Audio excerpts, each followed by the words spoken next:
Assalamualaikum warahmatullahi wabarakatuh. Ila hadratin Nabi Mustafa Rasulullah sallallahu alaihi wasallam wa dzurriyyatihi wa dzurriyyati ajmain. Usan lawi sultan auliya arifin sidi Abu Hasan al-Yasadili wa sultan auliya Syekh bin Qadir Jalan radhiyallahu anhu dan ashabihi wa Abu Qasim al-Baghdadi wa jami'ul ulama sufi radhiyallahu ta'ala anhum wa naqusan lawi Muhammad Arsyad al-Bandari wa Syaikhul Arunai wa mu'allimina wa jami mu'allimina wa masyayikhina syai'ulillahi lahumul fatihah. A'udzu billahi bismillah. Alhamdulillahi rabbil alamin arrahmanir rahim. Iyyaka na'budu wa iyyaka nasta'in. Shiratal ladzina an'amta 'alaihim ghairil maghdubi 'alaihim waladdallin. Rabbi shrah li sadri wa yassir li amri wa hlul 'uqdatam min lisani yafqahu qawli. Rabbi zidni ilma warzuqni fahma. Allahumma rzuqna fahman nabiyyin wa khibdal mursalin wa ilhamal malaikatil muqarrabin birahmatika ya arhamar rahimin. Wala mu'alif rahimakumullah wa nafa'na bihi wa bi'ulumihi fitaraini amin ya rabbal alamin. Bismillahirrahmanirrahim. Pada pagi hari ini kita membahas masih ada kaitan dengan puasa, itu diantaranya tentang pasal yang memperbolehkan berbuka puasa. Bismillahirrahmanirrahim. Faslun, pasal pada menyatakan barang yang mengharuskan atau memperbolehkan berbuka puasa. Jadi bahasan di Sabilal Muhtadin ada ungkapan mengharuskan itu memperbolehkan.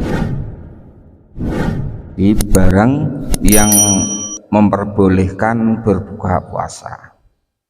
Harus atau boleh berbuka puasa di bulan Ramadan, harus berbuka puasa Ramadan dan tiap-tiap puasa yang wajib. Jadi boleh berbuka buka puasa di bulan Ramadan atau puasa wajib lainnya.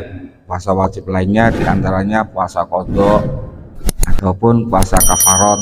Tadi itu boleh berbuka puasa karena sakit yang memberi madarat sertanya puasa. Jadi karena kondisi sakit, jadi diperbolehkan berbuka puasa. Jadi waktu malam sahur sehat sahur, tetapi ketika siang tiba-tiba mungkin sakit ataupun salah makan di waktu sahur sehingga ketika siang menjadi sakit yang sangat luar biasa. Nah seperti itu diperbolehkan berbuka puasa yang memberi madarat sertanya puasa.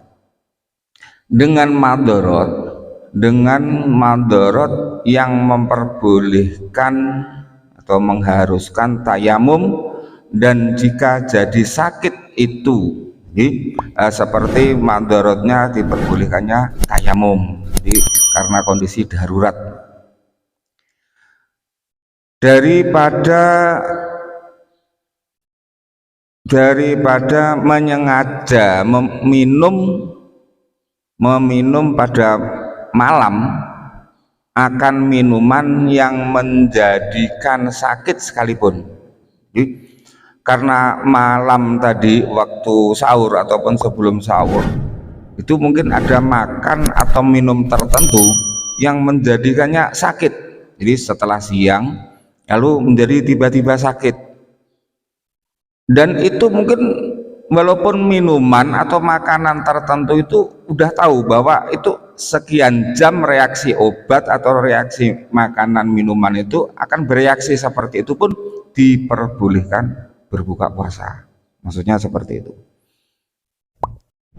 Tetapi wajib atasnya berbuka puasa karena madarat yang tersebut itu. Jadi yang menjadikan madarat yang seperti itu wajib berbuka puasa. Haram atasnya dan haram atasnya puasa. Jadi karena madorot yang seperti itu diharamkan malah berpuasa. Dan jika tiada takut ia akan binasa dirinya sekalipun. Jadi dikhawatirkan dengan sakit di tengah puasa menjadikan madorot yang bahasa di sini binasa. Binasa bukan berarti menjadikan lalu mati, itu enggak, tapi yang lebih sakit yang melebihi gitu loh. Jadi dikhawatirkan seperti itu. Inilah yang mafhum di dalam Tuhfah, di dalam kitab Tuhfah. Jadi yang termafhum ataupun yang dipahami dalam kitab Tuhfah, dan yang tersebut di dalam Nihayah, dalam kitab Nihayah, dan Mughni, dan juga ada di dalam kitab Mughni. Jadi yang diperbolehkan seperti itu tadi tercantum di kitab Tuhfah, kitab Nihayah, kitab Mughni, bahwa wajib atasnya berbuka puasa. Jadi wajib berbuka puasa apabila takut ia akan binasa dirinya, takut akan binasa dirinya sebab meninggalkan makan seperti yang telah dinyatakan dengan dia oleh Imam Al-Ghazali. Jadi juga dinyatakan juga oleh Imam Al-Ghazali, dan yang dijazmkan atau ditetapkan menjadi fatwa dengan dia oleh Adroi, yaitu oleh Imam Adroi. Ini lagi penjelasan secara umum, jadi secara spesifiknya di bawahnya. Jadi yang hal-hal yang diperbolehkannya berbuka puasa. Orang yang sakit, orang yang sangat lapar dan dahaga, orang yang sangat lapar dan dahaga itu seperti hukum orang sakit. Jadi orang yang sangat lapar, jadi mungkin bahasa kita itu macam sampai bergetar, kebolor, itu hukumnya sama dengan seperti orang yang sakit. Ataupun kehausan yang sangat luar biasa, itu hukumnya sama dengan orang yang sangat sakit. Nah, jadi keterangan seperti ini diambilkan dari kitab Tuhfah, kitab Nihayah, kitab Mughni. Kitab Mughni juga dinyatakan oleh Imam Al-Ghazali dan dijazmkan oleh Imam Adroi.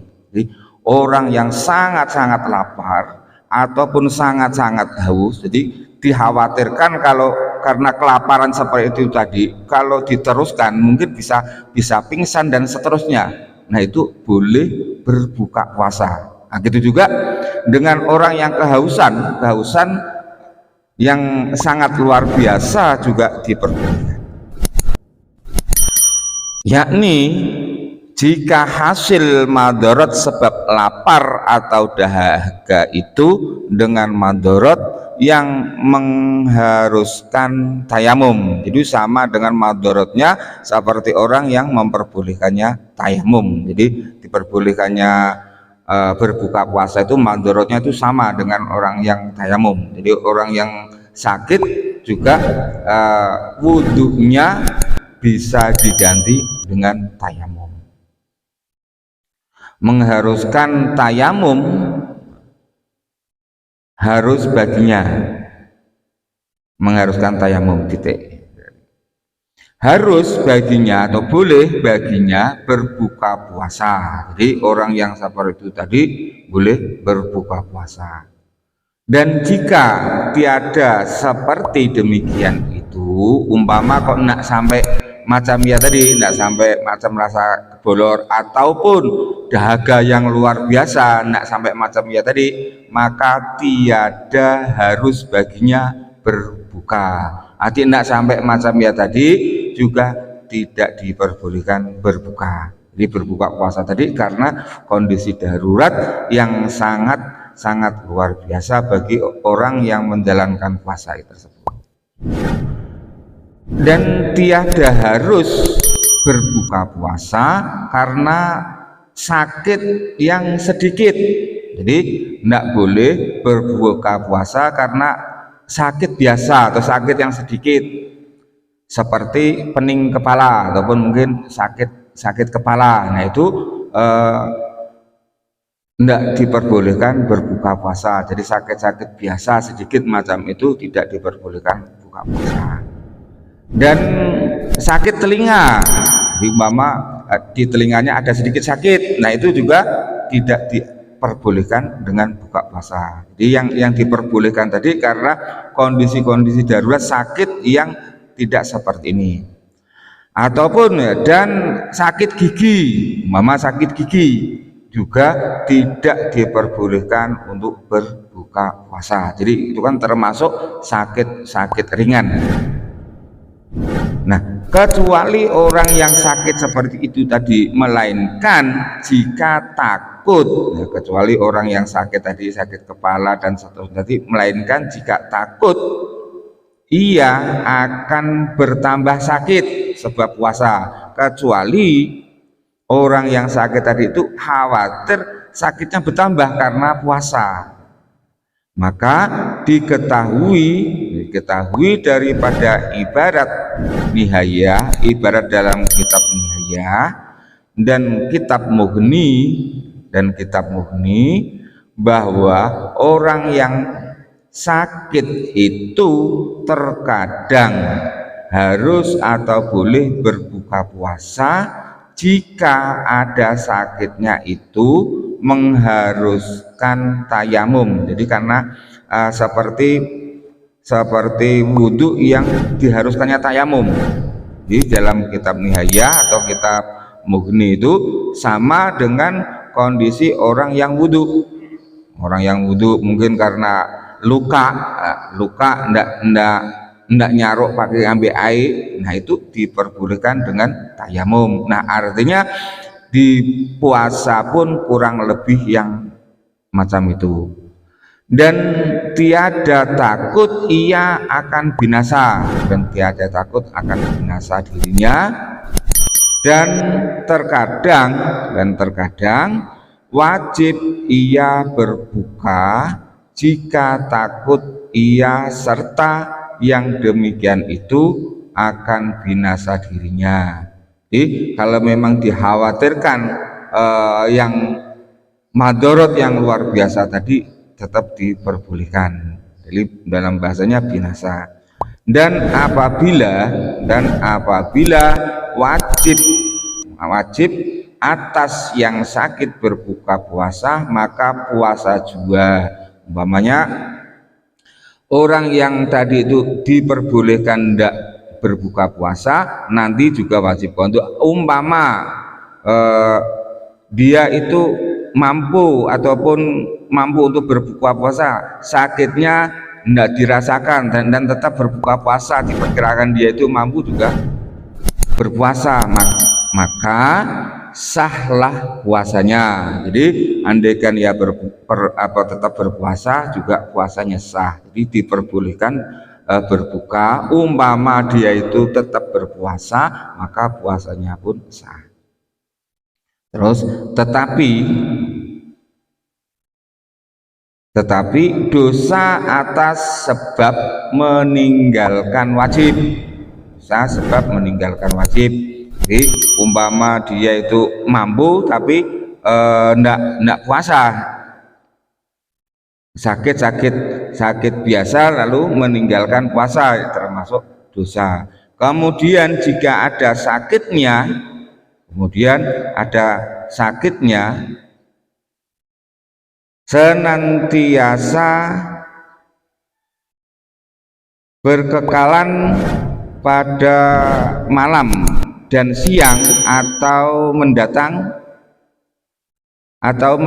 sakitnya dahulu daripada fajar, maka tiadalah wajib atasnya. Jadi umpama sakitnya tadi itu di waktu malam. Jadi sebelum fajar dia sahur. Jadi sakitnya dulu, setelah fajar sahur ternyata berkurang. Nah itu juga diperbolehkan untuk tetap melaksanakan ibadah puasa. Wajib atasnya berniat pada malam. Jadi orang yang seperti tadi ketika waktu di fajar juga wajib berniat. Malamnya tadi itu sakit, ternyata setelah mendekati waktu sahur itu mulai berangsur-angsur membaik. Nah itu paginya mau berpuasa, maka wajib atasnya berniat puasa pada malam ketika fajar tersebut. Dan jika putus sakitnya dahulu daripada fajar atau ringan sakitnya pada ketika itu, sekira-kira tiada diharuskan. Jadi umpamanya ketika waktu fajar sudah mulai membaik juga tiada diharuskan untuk berbuka, tetap melaksanakan ibadah serta meninggalkan puasa. Jadi ketika di waktu fajar ternyata udah mulai membaik, udah mulai baik sakitnya, lalu di paginya itu mau puasa, maka tidak diharuskan untuk berbuka. Jadi ketika malam sakitnya, wajiblah atasnya berniat dahulu. Nah, orang yang seperti tadi wajib niat dahulu. Jadi ketika habis isya sakit, ketika sampai jam 2 umpamanya itu membaik, maka wajib dia itu berniat dahulu daripada fajar. Kemudian jika kembali pula sakitnya, ternyata sakitnya kambuh seperti penyakit demam, lalu ketika subuh ternyata kambuh lagi. Ya, waktu damben sahur ya sehat, tapi ketika subuh ya kambuh lagi. Jika kembali pula sakitnya seperti penyakit demam, harus atau boleh pula baginya berbuka puasa. Jadi ketika subuh itu kambuh lagi demamnya yang seperti itu, maka orang tersebut boleh berbuka puasa. Dan demikian lagi harus atau boleh bagi orang yang di sini macam memotong upah padi. Jadi umpama orang petani karena di Padang di daerah panas sehingga kemungkinan seperti itu, jadi sampai kehausan karena daerah panas, itu boleh berbuka puasa, cuman nanak tetap diganti ataupun dikodok. Atau yang berbuat rumah,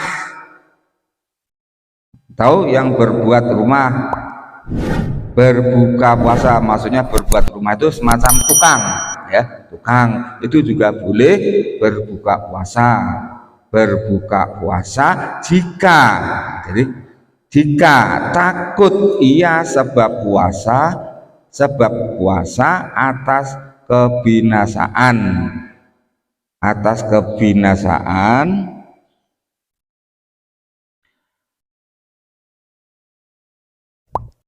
bumi perumahannya. Jadi khawatir barangkali karena dia bertukang, khawatir dengan puasanya pekerjaannya jadi tidak beres. Nah, maksudnya seperti itu, perumahannya atau rumah yang dikerjakan, atau pekerjaan rumahnya bertukang atau tempat orang lain, khawatir kalau dia puasa tentunya tenaga berbeda, menjadikan pekerjaan atau mungkin tempat dia bekerja itu menjadi tidak baik seperti yang diinginkan, dan sukar atau sulit bekerja pada malam. Jadi karena khawatir kalau kerja malam tentu kerepotan, terutama yang kerja seperti ngotam padi ataupun bertukang itu kan kalau kerja dikerjakan di waktu malam akan kesusahan. Ia bekerja pada malam, jadi khawatir kalau sukar atau sulit bekerja pada malam, atau tiada sukar ataupun pekerjaan tadi itu dikerjakan malam tidak masalah. Nah itu juga dikerjakan siang umpamanya, kemungkinan khawatir yang seperti itu tadi boleh berbuka puasa. Tapi terkadang ini terkadang diperbolehkan seperti ini, itu boleh. Kadang-kadang setelah berbuka lupa kalau di bulan-bulan setelahnya itu tidak dikodok. Nah itu paling banyak. Jadi kemurahan dari Allah setelah Lebaran, setelah Ramadan tadi itu tidak dikodok, tidak ditunaikan kewajiban yang kemarin tertunda ketika di bulan Ramadan. Jadi kalau di bulan Ramadan tadi diberi kemudahan untuk menjalankan ibadah. Tetapi adalah cedera pekerjaan sekira-sekira membuah kepada kebinasaan atau kurang yang banyak. Jadi karena mungkin di bulan puasa, jadi pekerjaan tadi tentunya tidak bisa maksimal seperti ketika tidak berpuasa. Sama ada ia bekerja bagi dirinya, baik ia kerja untuk diri sendiri, mungkin bertukang rumah diri, artinya kerja untuk diri sendiri, atau bagi lainnya, atau dia bekerja untuk orang lain, atau bagi lainnya dengan mengambil upah atau dengan karena Allah. Jadi kadang bekerja tempat orang tadi dengan mengambil upahnya bekerja tempat orang, memang disuruh dengan pekerja, atau karena lillahi. Tahu tempat orang lillahi maksudnya itu sukarela karena murni menolong karena kasihan yang di tempat pekerjaan itu karena kondisi tertentu sehingga ia kasihan, maka dia bekerja di situ tidak usah ambil upah umpama. Nah, jadi umpama dengan si A gratis karena gauk, nah seperti itu. Dan jikalau sangat berkehendak seseorang kepada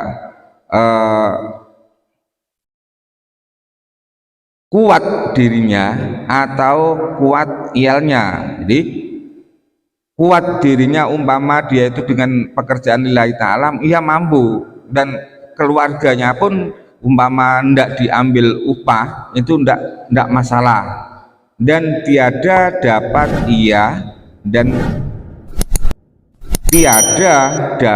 ia berusaha menghasilkan dia. Jadi dengan tadi itu karena usaha hasil dia, melainkan dengan berbuka.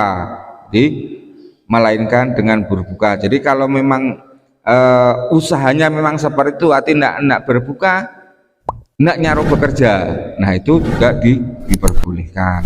Haruslah baginya berbuka, boleh bagi orang tersebut berbuka karena berusaha menghasilkan yang demikian,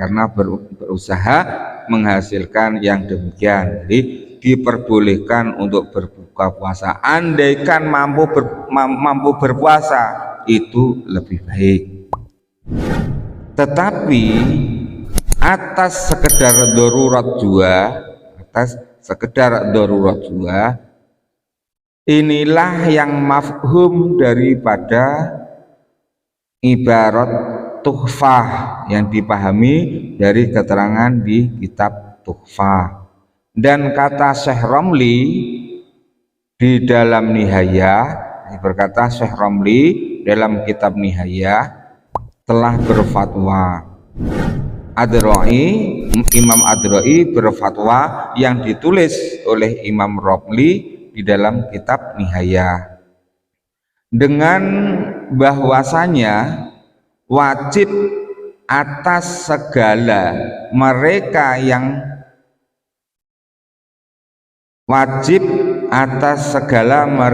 yang memotong upah padi berniat puasa Ramadan pada tiap-tiap malam. Jadi wajib niat berpuasa Ramadan pada tiap-tiap malam. Jadi walaupun ternyata siangnya tadi tidak mampu berpuasa, tetapi menurut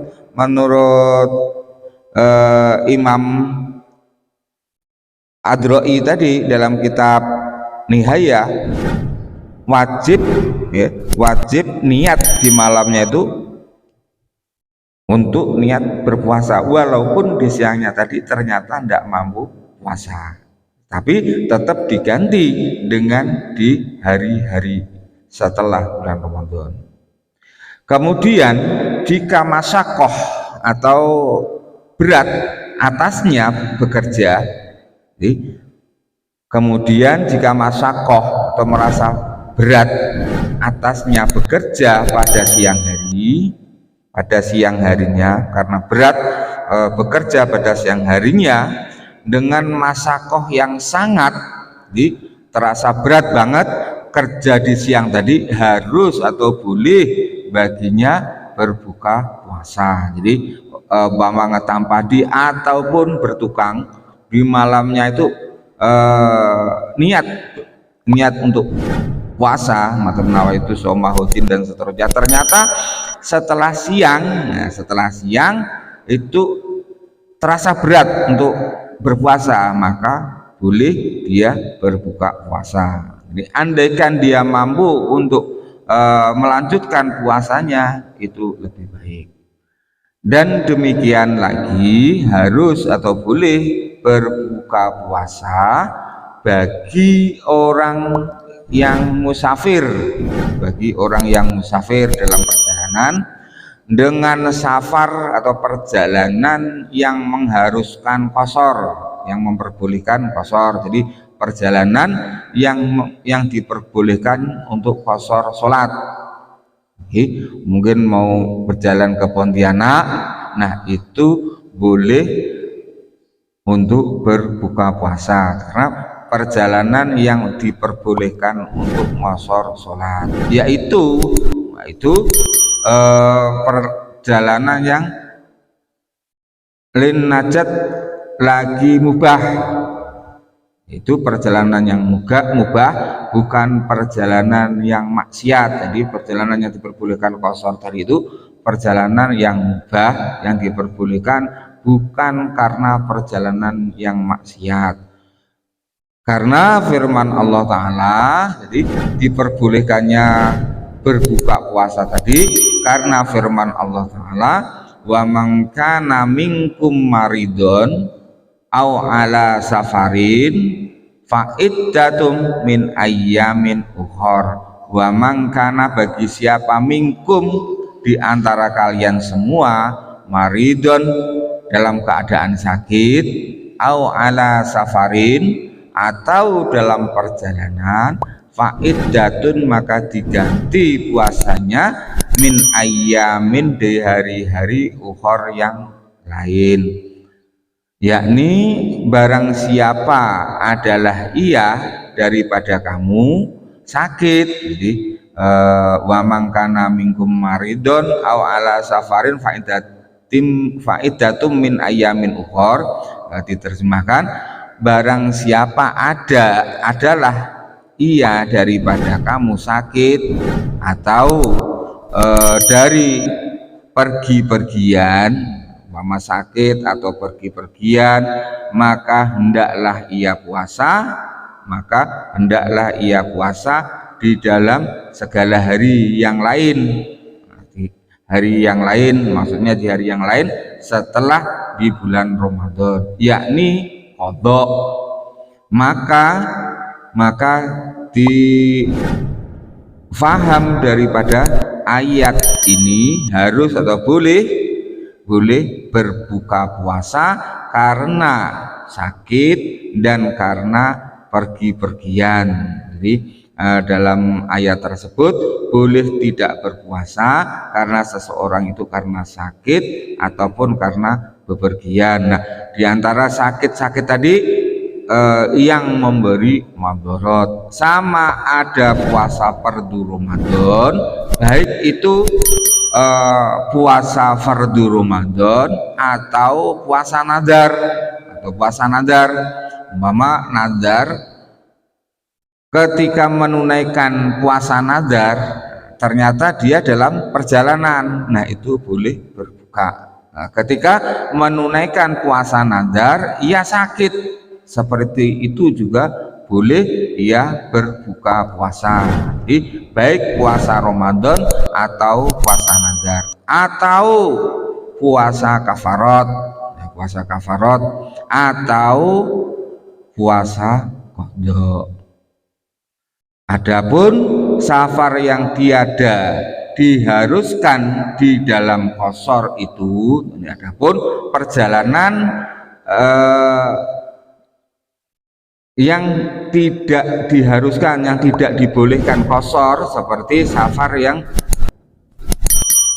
singkat. Nah, jadi perjalanan yang singkat atau perjalanan yang pendek, jadi perjalanannya itu tidak jauh, mungkin kurang lebih dari itu Putus Ibau, itu kan tidak boleh qasar.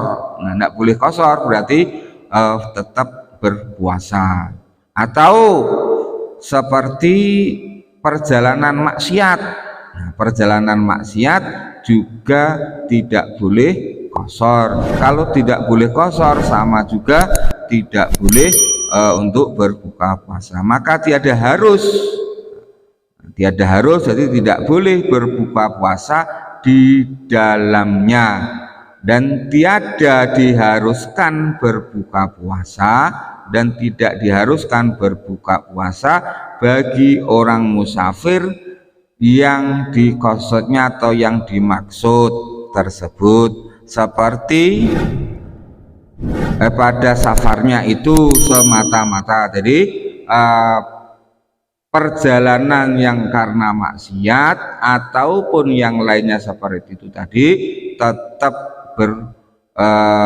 diharuskan untuk berpuasa. Jadi hal yang memperbolehkan diantaranya berbuka puasa.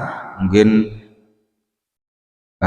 cukup sampai segini, dan kita sambung di hari selanjutnya. Allahu a'lam bishawab, wallahul muwaffiq ila aqwamit thoriq. Wassalamualaikum warahmatullahi wabarakatuh. Maulaya sholli wa sallim daiman abada ala habibika khairil khalqi kullihim. Huwal habibul ladzi turja syafa'atuhu likulli haulin minal ahwali muqtahami. Ya Rabbi bil Mustafa balligh maqasidana waghfir lana ma madha ya wasi'al karami. Ya arhamar rahimin, ya arhamar rahimin, ya arhamar rahimin, farrij 'alal muslimin. Taqabbalallahu minna wa minkum ya karim.